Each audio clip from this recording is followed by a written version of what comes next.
This administration is committed to finish building the current portfolio of investments, approve railway projects such as the North-South Commuter Railway System, the 33-kilometer Metro Manila Subway Project, the 147-kilometer North-South Commuter Railway System, the 12-kilometer LRT-1 Cavite Extension, the 23-kilometer MRT-7, and the common station that will connect LRT-1, MRT-3, and MRT-7. And beyond NCR, larger scale railway systems like the 102-kilometer Mindanao Railway Project, the Panay Railway Project, and the Cebu Railway System will be integrated as a vital part of our transport and communication systems. We will also continue to improve our roads and transportation systems in key cities throughout the country to various projects such as the Cebu Bus Rapid Transit, Davao High Priority Bus System, Ilocos Norte Transportation Hub, the El Nido Transport Terminal. My order to the Department of Transportation, or DOTR, is really very simple. Full speed ahead. Improving our railway system along with modernizing existing airports and seaports will maximize our strategic location in the Pacific and connect our many islands. A key sector in our transformation plans is that of energy. Another fundamental requirement for growth and increased employment will be the availability of cheap, reliable energy. This even comes under the category of ease of doing business. If we are to attract investors, both local and foreign, to set up shop here in the Philippines. At present, our demand for energy far exceeds our reliable supply. We must increase the level of energy production. We must look at every possible option that would be appropriate for the Philippine situation. There is some room to expand our present power supply through existing power sources, but this is only to a very limited extent. We must build new power plants. We must take advantage of all the best technology that is now available, especially in the areas of renewable energy. Our search for new power sources should always be with an eye to improving the mix of the energy supply between traditional and renewable sources. The technology on renewable energy is progressing rapidly, and many of these technologies are appropriate for the Philippines. We have already begun windmill power. We are now expanding very quickly our solar power production. For both offshore and onshore wind turbines, for example, the World Bank has calculated that there is a potential for 255 gigawatts by the year of 2030. Solar power has steadily increased its efficiency in converting sunlight to electrical power, which is particularly attractive for the Philippines. Because unlike wind power, solar power is practical almost everywhere in the Philippines all year round. In the move to lowering our carbon footprint caused by energy production, our advancement to renewables will have a lead time. In the interim, natural gas will hold the key. We will provide investment incentives by clarifying the uncertain policy in upstream gas, particularly in the area close to Malampaya. This requires clarification of the processes and review of service contracts policy. I believe that it is time also to re-examine our strategy towards building nuclear power plants in the Philippines. We will comply, of course, with the International Atomic Energy Agency regulations for nuclear power plants as they have been strengthened after Fukushima. In the area of nuclear power, there have been new technologies developed that allow smaller scale modular nuclear plants and other derivations thereof. Once again, PPPs will play a part in support as funding in this period is limited. Furthermore, we must examine the entire system of transmission and distribution for the purpose of finding ways to lower the price of energy to the consumer and to industry. We must expand the network of our transmission lines while examining schemes to improve the operation of our electrical cooperatives. All this in aid of reducing energy costs, especially but not limited to households. All this impetus for development and growth we undertake within the context of accelerating climate change and extreme weather conditions. Though we are a minor contributor to climate change globally, we have the unfortunate distinction of being one of the most vulnerable countries to the effects of climate change. For the welfare of our people, it is incumbent upon us to alleviate the effects of that vulnerability. The use of renewable energy is at the top of our climate agenda. We will increase our use of renewable energy sources such as hydropower, geothermal power, solar, and wind. Geographically, we are a disaster-prone country. Capacity building for our natural disaster resiliency is therefore a must. Investment in science and technology is imperative to enable us to have accurate weather forecasts and on-time disaster alerts. Studies show that already now, many areas in the Philippines are at high risk from the rise in sea levels brought about by the increase in global temperature. We must adapt to this phenomenon with disaster-proof planning for our communities. We will also look into the precarious fresh water supply situation in the country, especially in our urban areas. Many of our water supply systems date back to the 1950s, and they must now be rehabilitated and improved. I've instructed the DNR, together with the DPWH, to explore possible partnerships with the private sector to address this crucial situation. The Philippines has excellent laws on the environment, but we have to guarantee that these laws are properly enforced. And this will require a great deal of coordination and cooperation between concerned government agencies and private stakeholders. Companies who exploit our natural resources must follow the law. We all have the responsibility to preserve this earth, for we are but custodians, and we will pass on this great treasure to future generations. There is no question that the preservation of the environment is the preservation of life. If we cannot mitigate climate change, all our plans for the economy, all our plans for our future will be for naught. Bawat Pilipino sa ibayong dagat na nagsasakripisyong lisanin ang kanyang pamilya sa Pilipinas upang maghanap buhay ay nararapat lamang magkaroon ng Department of Migrant Workers matapos itong ideklara bilang ganap na ahensya ng gobyerno ng isang taon. Ang kagawarang ito ang magsisilbing kanlungan ng ating mga kababayan sa gitna ng mundong walang kasiguruhan at mahigpit na kompetisyon. Ito ang maglalatag sa kanila ng mga oportunidad. Titiyak na ang kanilang mga hanap buhay ay tugma sa kanilang mga kasanayan. Maninigurong akma ang sahod at maayos ang kalagayan sa kanilang mga kumpanya at mga ngalaga sa kanilang mga pamilya habang sila ay nasa malayo.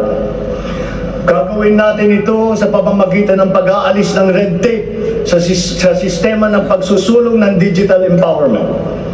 We shall automate the verification of contracts and issue secure overseas employment certifications that you can keep on your smartphone. I call on the Department of Migrant Workers and the DICT to make this a top priority. Tinatawagan ko rin ang Department of Foreign Affairs na makipagtulungan sa Department of Migrant Workers na tiyakin ang lahat ng mga diplomatic post ay tutulong na agarang maibalik sa trabaho ang mga ating mga overseas Filipino workers na nawalan ng hanap buhay nitong nakalipas na ilang taon. Mula sa 3 buwan ay gagawin na lang nating 3 linggo para sa isang dayuhang employer na iproseso ang mga papeles ng Pilipinas, ng Pilipinong nais nitong kunin bilang empleyado. Aatasan din natin ang kagawaran ng gawing simple ang komplikadong handbook ng mga tuntunin at regulasyon para sa mga OFW. Nang sa gayon ay maging malwan ang mga transaksyon may kinalaman sa kanilang pangingibang bansa. Mula sa handbook na may 240 seksyon ay gagawin nating pamphlet na lamang na hindi hihigit sa 100 pahina. Mahirap na nga ang buhay. Kaya naman, ayaw pa natin makitang lalo pang nahihirapan ang ating mga manggagawang mandarayuhan sa pagtupad sa kanilang mga pangarap. Para sa mga kababayan nating naiipit sa kaguluhan, inaabuso at nanganganib ang buhay, ikinagagalak kong sa ilalim ng aking pamumuno ay ilulunsad natin ang One Repatriation Command Center o ORCC. Ilalaan natin ang isang social media platform ng Department of Migrant Workers at ang hotline upang matulungan agad at maligtas sila mula sa masigit na kapahamakan. Noon, nangungutang pa ang isang ina ng bawat OFW upang sumakay ng barko para pumunta sa Maynila at mangatok sa iba't ibang ahensya para mapauwi ang anak na inaapi. Ngayon, kami na ang tatawag sa mga magulang ng OFW para sabihin sa kanila ang petsa kung kailan nila mayayakap at makakapiling ang kanilang mga anak. Kasalukuyan ay nakikipag-ugnayan tayo sa pamahalaan ng Saudi Arabia upang buksan muli ang deployment. Kaya natin at gagawin natin ang makipagnegosasyon na mabigyan ang ating mga kababayan doon ng tamang pasahod at mapangalagaan ang kanilang karapatan at kapakanan. Muli natin patitibayin ang respeto at pagkakaibigan ng ating dalawang bansa tulad ng namamagitan sa ating ama sa kanilang hari. Sa mga susunod na buwan ay magtutungo si Secretary Susan Ople sa Saudi Arabia upang tiyakin na may sapat na puwersang magsisiguro na mabubuksan muli ang empleo sa bansa at para maisulong ang ating kampanya laban sa human trafficking. Ngayon, para naman sa mga anak na naiwan sa Pilipinas, titiyakin ng Department of Migrant Workers sa pamamagitan ng OWA na sila ay maipapasok sa magagandang paaralan, magtuturo sa kanila ng financial literacy, mental wellness, sports, sining, kultura. Ito ay mangyayari sa pakikipagtulungan ng iba't ibang ahensya ng pamahalaan. Alagaan natin ang kabataang Pilipino sapagkat sila ang kinabukasan ng ating inang bayan. Sa ating mga kababayan na nasa ibang bansa, you deserve a home in government, not only for the money that you send home, but you are not cold tools of the economy.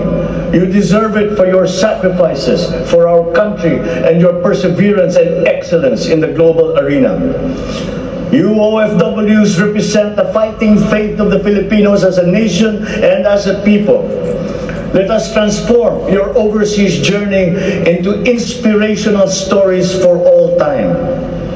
Thanks to you, our dear legislators, and of course to the man every OFW now refers to as their tatay, President Rodrigo Duterte.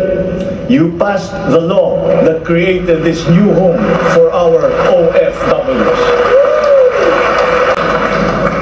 On the area of foreign policy, I will not preside over any process that will abandon even 1 square inch of territory of the Republic of the Philippines to any foreign power.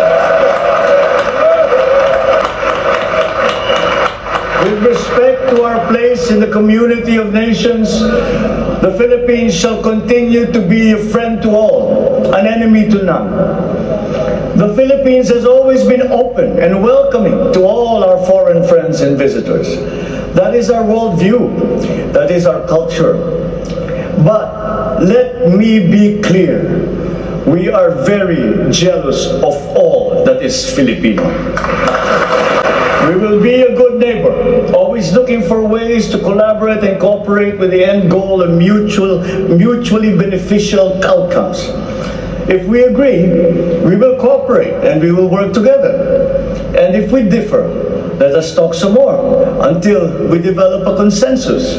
After all, that is the Filipino way. But we will not waver.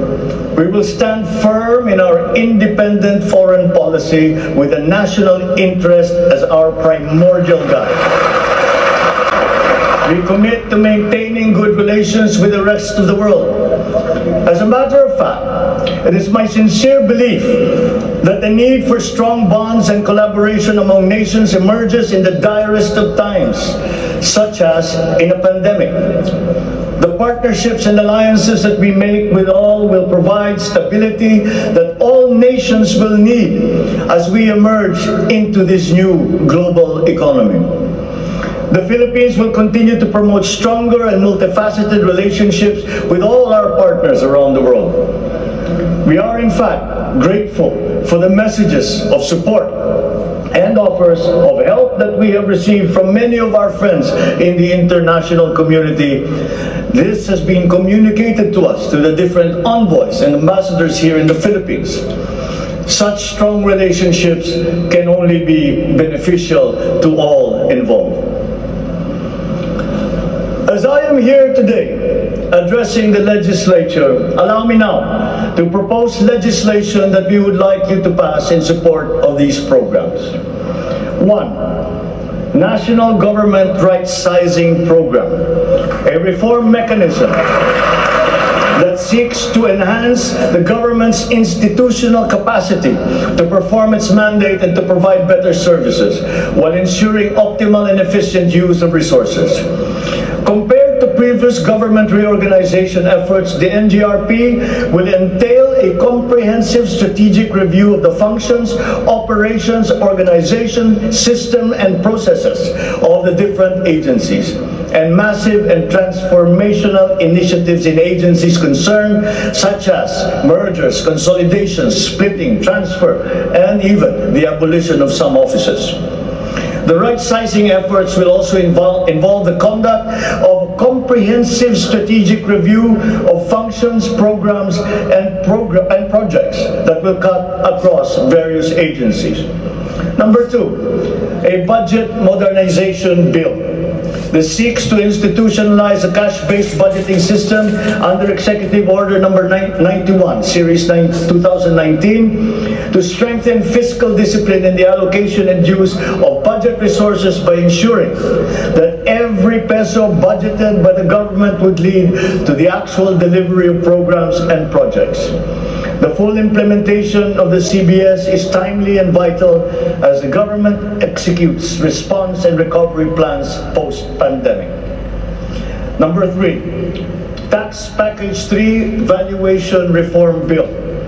This bill provides for the establishment of real property values and valuation standards across the country, and B, the development of real property information system that provides for the database of all real property transaction and declarations in the country.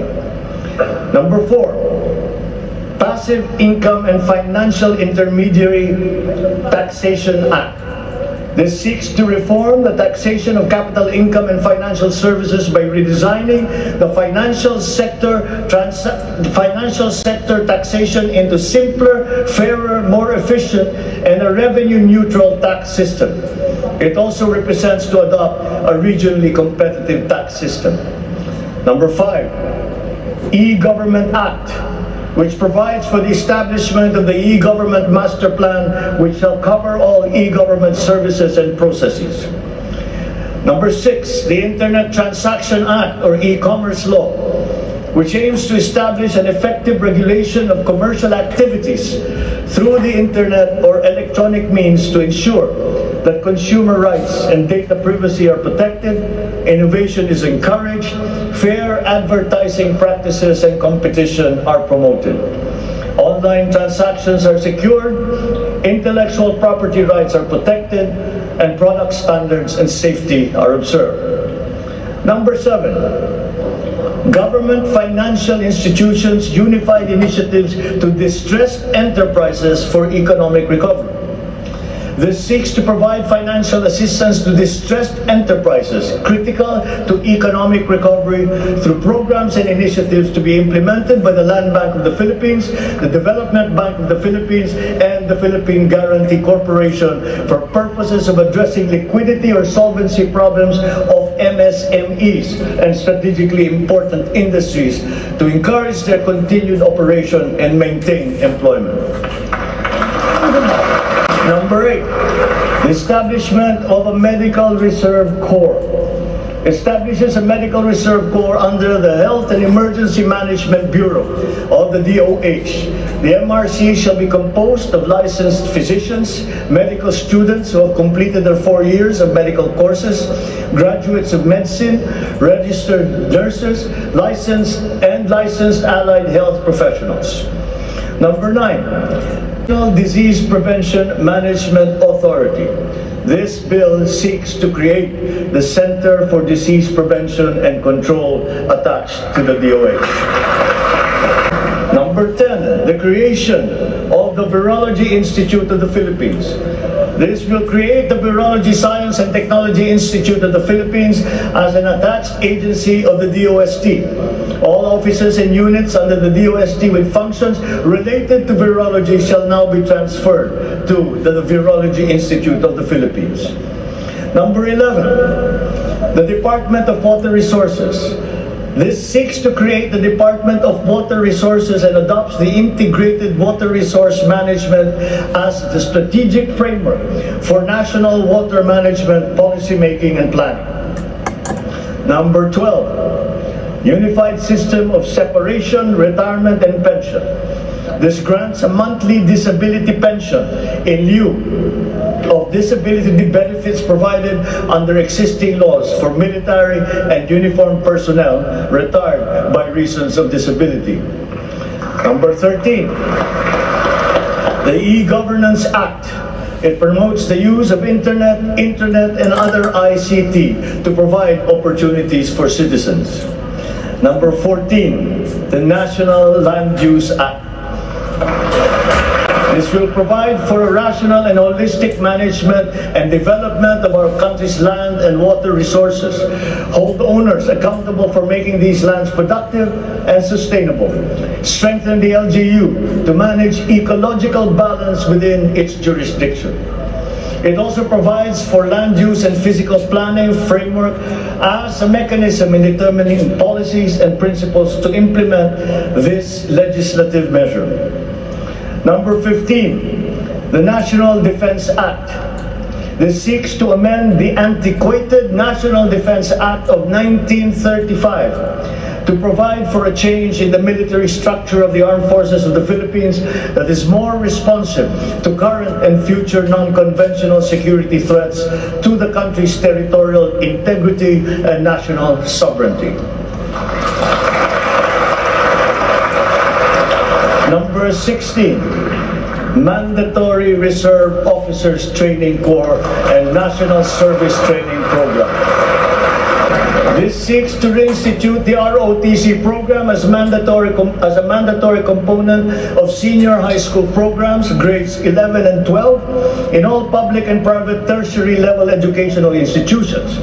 The aim is to motivate, train, organize, and mobilize students for national defense preparedness, including disaster preparedness and capacity building for risk-related situations.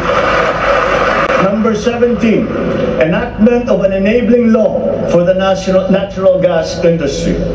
This seeks to foster the development of the midstream natural gas industry in a bid to strengthen Philippine energy security by diversifying the country's primary sources of energy and promoting the role of natural gas as a complementary fuel to variable renewable energy. Number 18, amendments to the Electric Power Industry Reform Act, or EPIRA. This aims to improve the implementation of the law's provisions and enhance its effectiveness to address the high cost of electricity, alleged market collusion, and insufficient power supply. The bill seeks to restructure the Energy Regulation Commission to foster accountability and improve the Commission's government system that would ensure consumer protection and in enhancing competitive operation of the electricity market. Number 19, amendments to the Build, Operate, Transfer Law.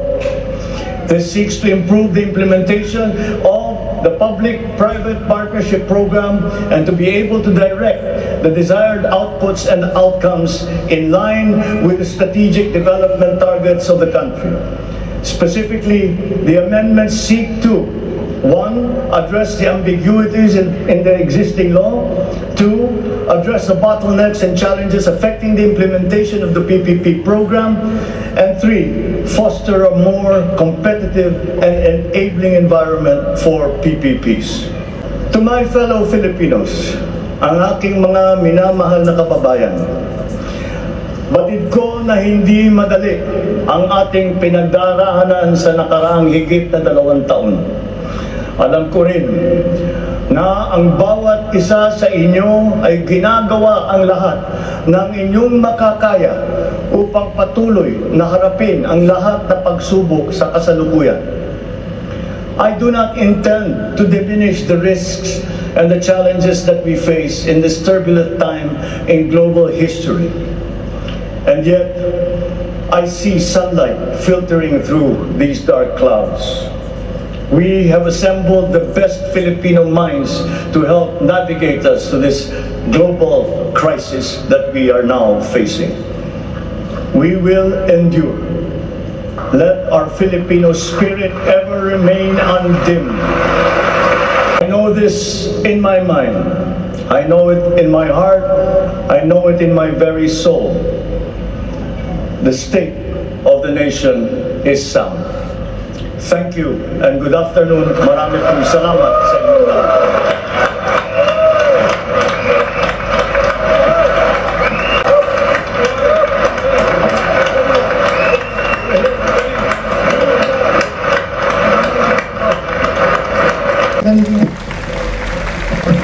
Ladies and gentlemen, on the part of the Senate, the joint session is adjourned.